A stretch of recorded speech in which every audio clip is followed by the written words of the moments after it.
Hermanos, por favor, abran sus Biblias en la primera epístola del apóstol Pablo a los Corintios, el capítulo 14.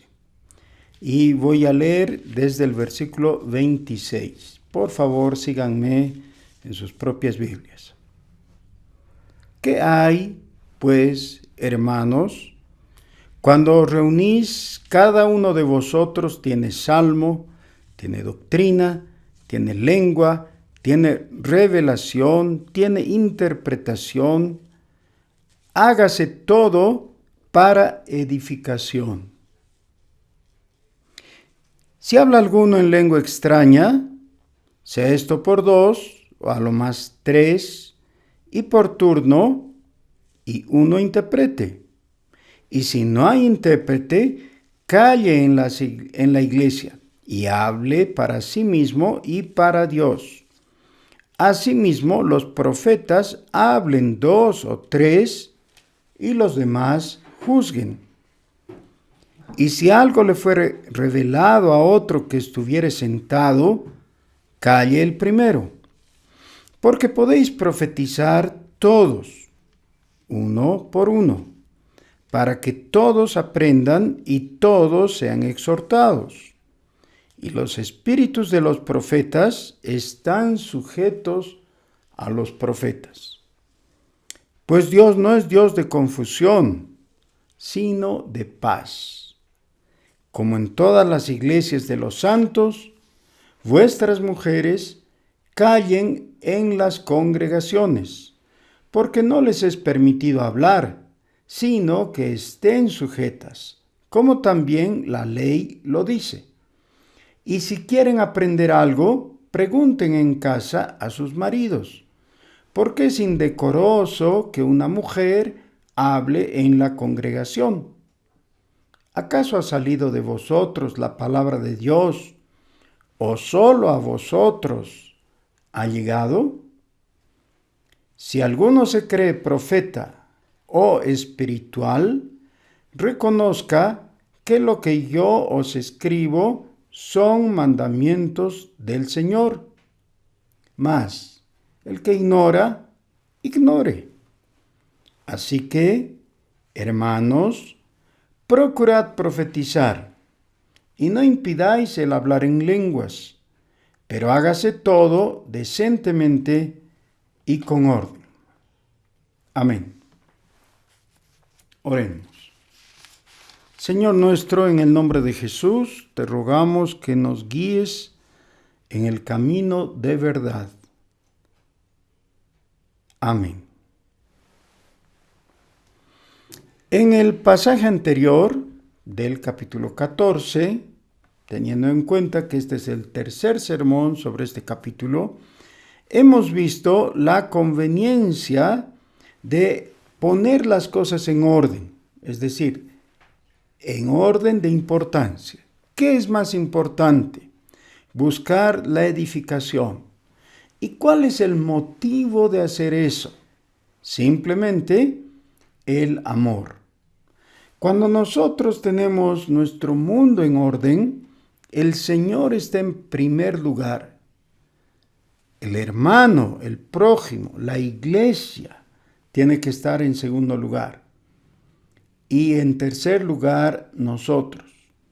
Generalmente lo planteamos al revés, a la inversa, y preferimos nuestros propios intereses en una actitud egocéntrica que es reñida con el espíritu cristiano. El primer lugar es para Dios, para Jesucristo. El segundo lugar tiene que ser la edificación de la iglesia, finalmente nosotros. Dentro de eso, entonces, ahora el apóstol, llegando ya a esta etapa de conclusiones, dice, ¿qué hay, pues, hermanos? Es decir, ¿qué opinan? ¿A qué conclusión hemos llegado?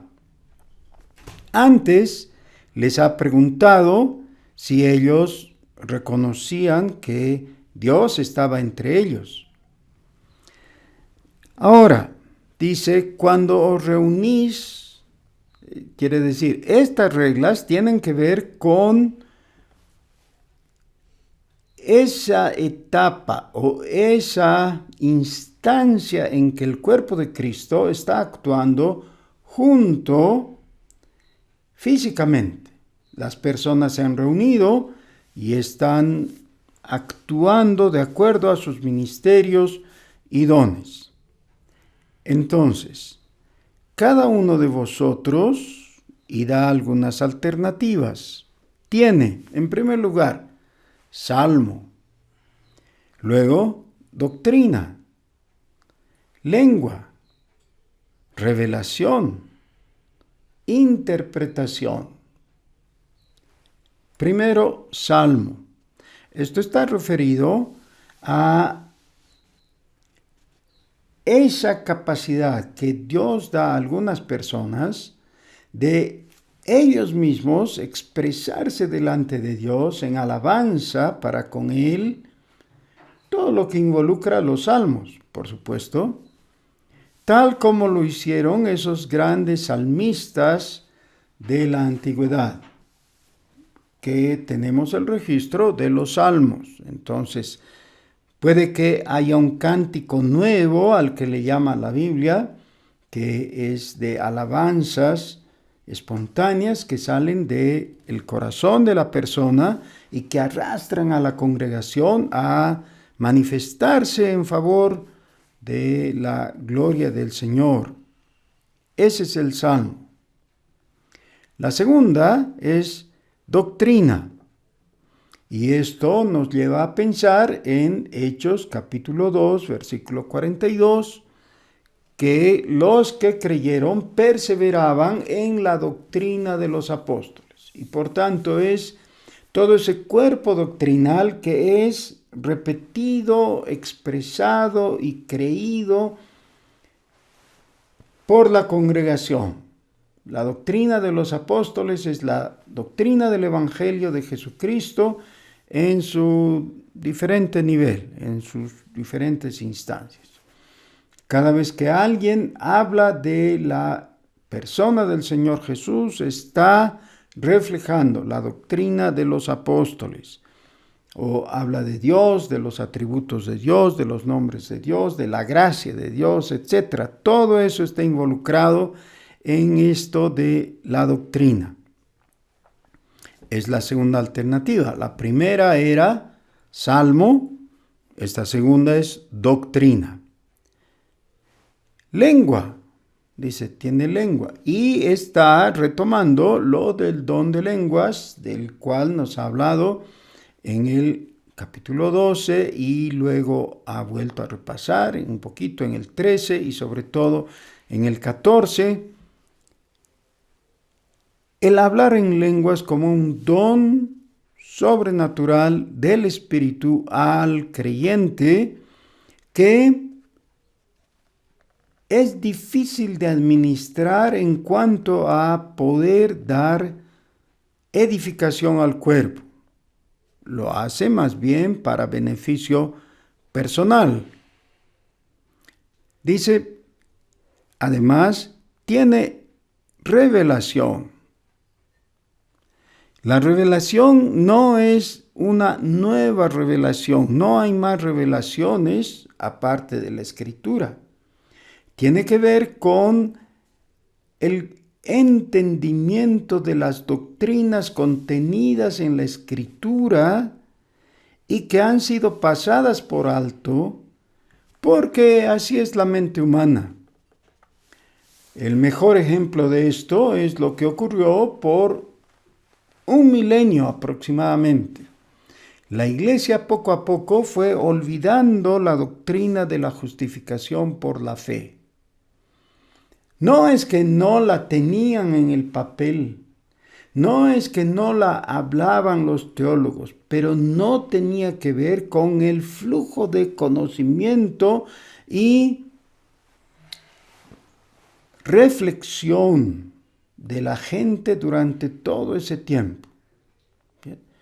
La doctrina de la justificación por la fe fue dejada de lado y reemplazada por una falsa doctrina que es la salvación por obras, hasta que se produjo la Reforma Protestante del siglo XVI.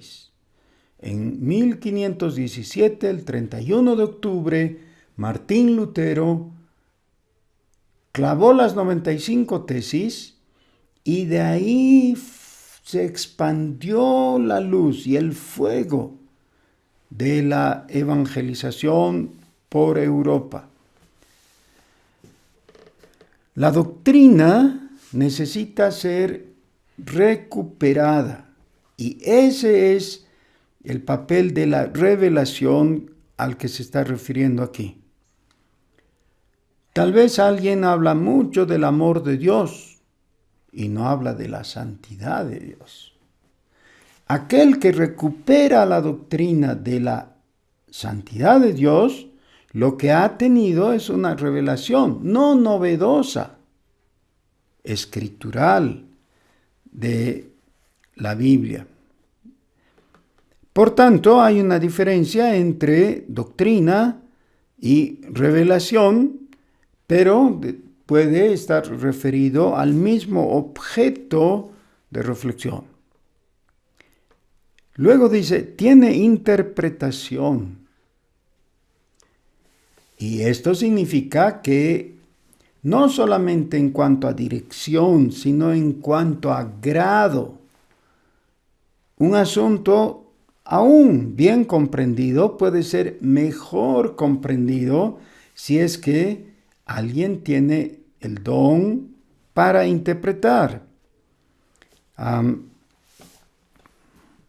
Yo recuerdo que he escuchado las parábolas desde mi infancia y al llegar a la época del bachillerato más o menos, yo podría decir que conocía todas las parábolas.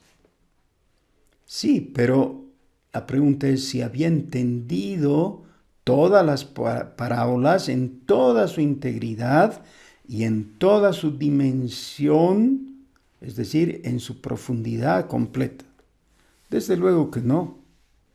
Con la lectura subsecuente, posterior, he ido entendiendo mejor lo que querían decir, lo que enseñaban. Y a veces he quedado sorprendido viendo que era lo contrario a lo que yo había presupuesto. Hay una mejor comprensión, es decir, eso nos lleva a una mejor interpretación. Todo el tiempo, el predicador debe repasar el texto bíblico en oración y volver a preguntarle al Señor, ¿qué es lo que estás enseñando? ¿Qué estás señalando aquí? Para tener la interpretación correcta. Ahora, no importa la manera en que uno va a participar de acuerdo a los ministerios de los que nos ha hablado al principio del capítulo 12 y en base a los dones que el Espíritu nos da en una forma soberana. De todas maneras, dice, hágase todo para edificación. Hágase todo para edificación. Uno puede hacer algo que sea sobresaliente, muy atractivo, impactante, pero quizás no es edificante para el cuerpo de Cristo. Pues entonces mejor no lo haga. No lo haga. Todo lo que se hace tiene que ser para edificación. Y aquí en este momento, entonces, el objetivo de hacer algo dentro del programa de la reunión de la iglesia es pensar en el bien común, que el cuerpo de Cristo sea mejor en base a ese acto que uno ha desarrollado. Ahora, dentro de ese principio, volvemos al asunto de la lengua, de las lenguas. Dice, si habla alguno en lengua extraña, la palabra extraña no está en el original, la han agregado para referirse a el don de lenguas. sea esto por 2 o a lo más 3. Es decir, la idea de que en el momento en que se habla en lenguas, todos hablan y la reunión de la iglesia se convierte en un gallinero, eso está totalmente rechazado por lo que está diciendo aquí el apóstol. Lo que se realiza en el culto, lo que se habla en el culto, todo tiene que ser de tal calidad y en tal forma que de ninguna manera cause desorden, como más adelante lo va a puntualizar. Dice, el primero calle para dar turno al siguiente. Versículo 27. Si habla alguno en lengua extraña, sea esto por 2 o a lo más por 3 y por turno. No es que cada uno se deja arrastrar y todos hablan en lenguas y se hace una confusión. No. Ya, si van a hablar en lenguas en la iglesia, pese a que antes ha dicho mejor en la casa. El hablar en lenguas es mejor a solas en la casa. Pero si quieren hacerlo en la iglesia, no muchos, 2 o quizás 3, y por turno. ¿Para qué? Para que los demás escuchen. Pero si no entienden, ¿para qué? Dice, uno interprete. O sea, si no se espera interpretar lo que se habla en lenguas, mejor sería no hablar. Felizmente todo esto es sumamente claro y no hay lugar a pensar que es la ocurrencia del predicador o de alguien más. Tanto así que luego en el 28 dice, y si no hay intérprete, calle en la iglesia y hable para sí mismo y para Dios. Después de que habla para sí mismo y para Dios, quizás Dios le dé la interpretación, tal como antes ya ha dicho que si alguno habla en lenguas, pide en oración el poder interpretar. El mismo principio de orden está dado en el versículo 29. Asimismo, los profetas hablen 2 o 3 y los demás juzguen. El profetizar, ya dije, no es hablar como un medium espiritista, no es poner voz rara o algo así. El profetizar es simplemente hablar de parte de Dios lo que uno sabe que Dios quiere decirle al pueblo. Y eso no tiene que ser algo necesariamente misterioso. Puede resultar misterioso a la postre y el profeta ni siquiera se está dando cuenta. Una cosa interesante es que entre las profecías del Antiguo Testamento, estas fueron dadas generalmente dentro de un contexto variado, y eso muestra que el mismo profeta no estaba entendiendo de qué hablaba, o que hablaba en un sentido múltiple, o por lo menos doble. Estaba hablando para sus coetáneos, pero también, sin saberlo, estaba diciendo algo, anunciando lo que iba a ocurrir en un futuro lejano. Pero ese es el mínimo de los casos.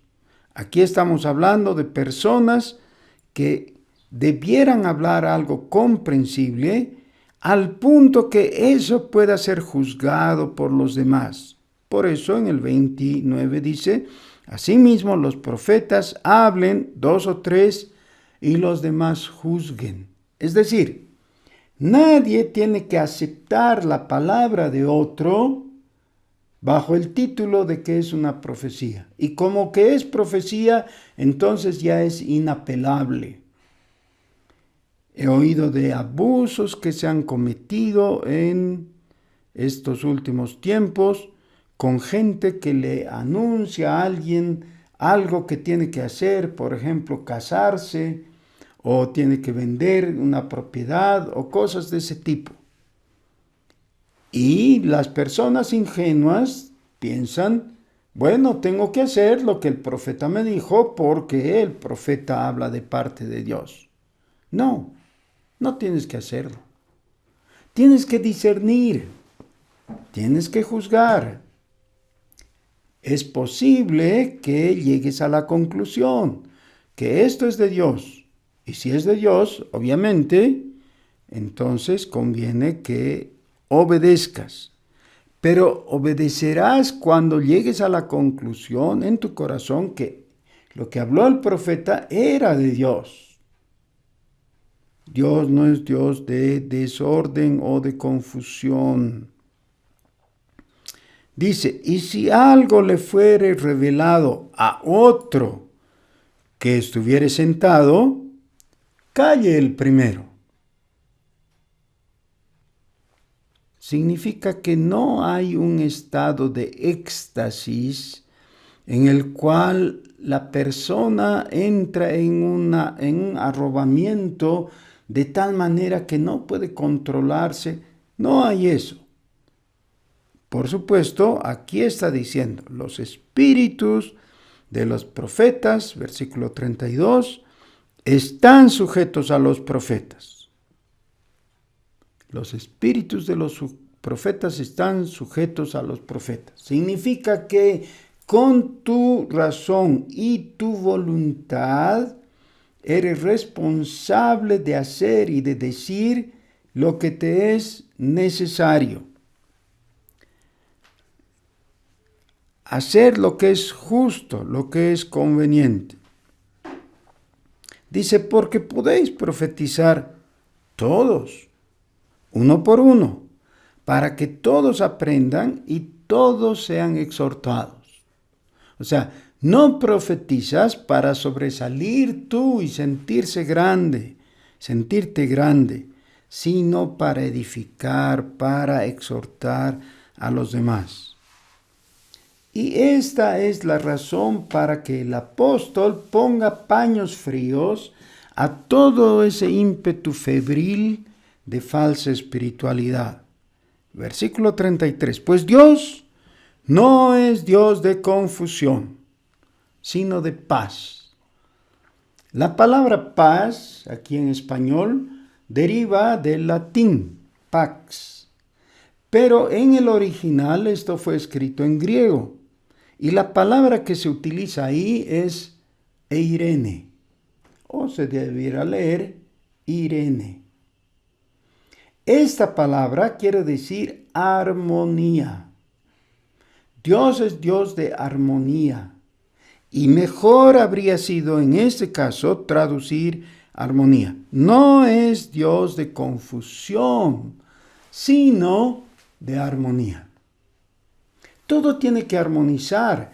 En la iglesia, si es el Espíritu Santo el que se está moviendo, entonces los profetas, los que hablan en lenguas, los que exhortan, los que alaban a Dios, los que tienen salmos, todos de ellos debieran participar en un acto armónico,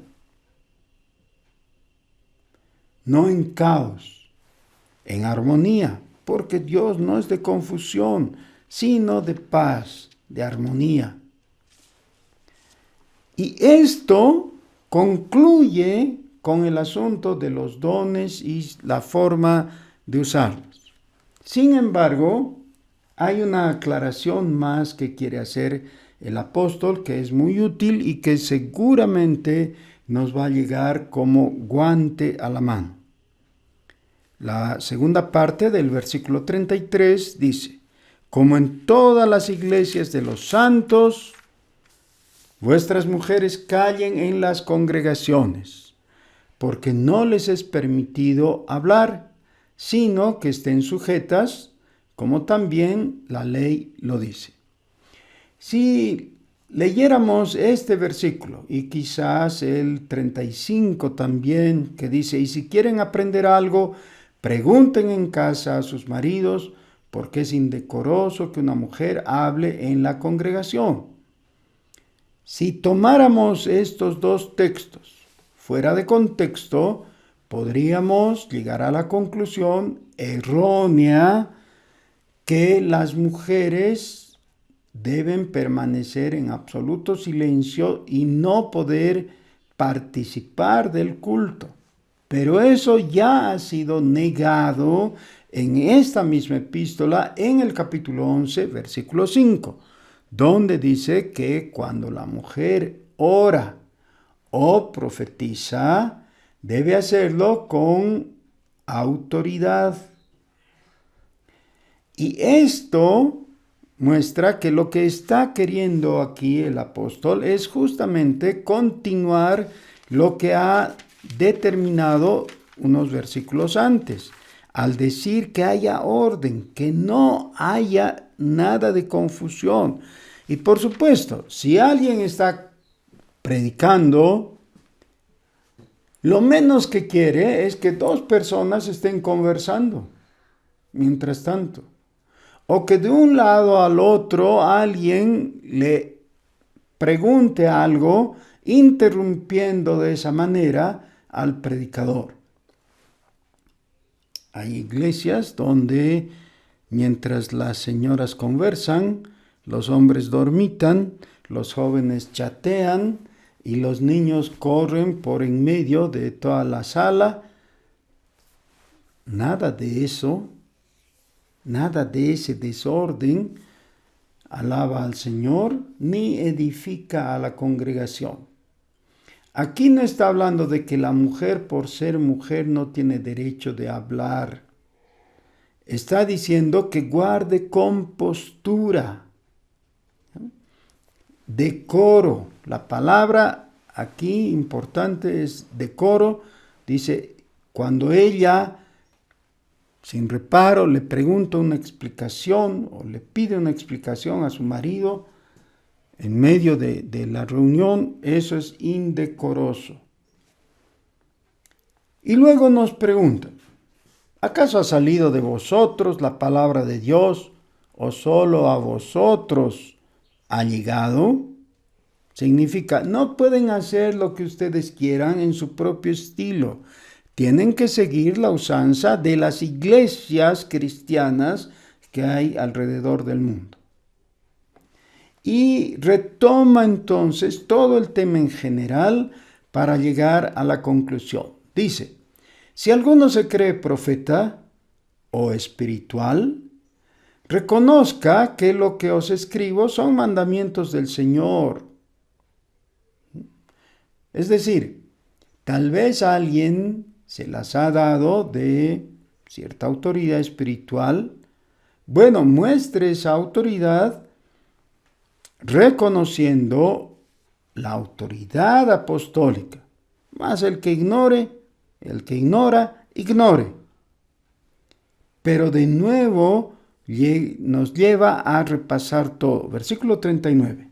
Así que, hermanos, procurad profetizar y no impidáis el hablar en lenguas. Esto ya lo ha dicho antes.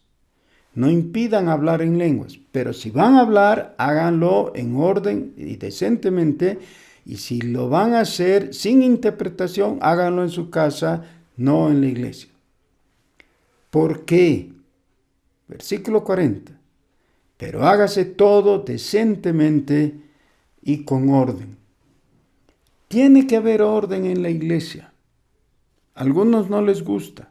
Sí, no les gusta. Pero a Dios le gusta, porque Dios es Dios de orden. Si Dios es Dios de orden, no importa si no te gusta, es mejor que te guste. Porque lo que conviene es que tú homologues a Dios. Él no lo va a hacer, es decir, no va a cambiar de opinión para igualar a ti.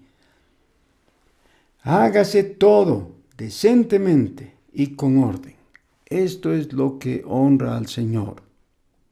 Le ruego que me acompañen en oración. Oremos. Nuestro Dios, muchas gracias por darnos una palabra tan clara, con las indicaciones de cómo proceder cuando nos reunimos para alabar tu nombre, con doctrina, con salmos, con interpretación, con lenguas, con profecías, pero sobre todo con orden y decentemente. Señor, que al hacer esto, de verdad busquemos honrarte, no nuestro gusto o buen parecer, que tú seas glorificado. Señor, bendice a tu iglesia y haz que seamos todo un ejército evangelizador eficaz, utilizando tus dones, tu poder, en el nombre de Jesús. Amén.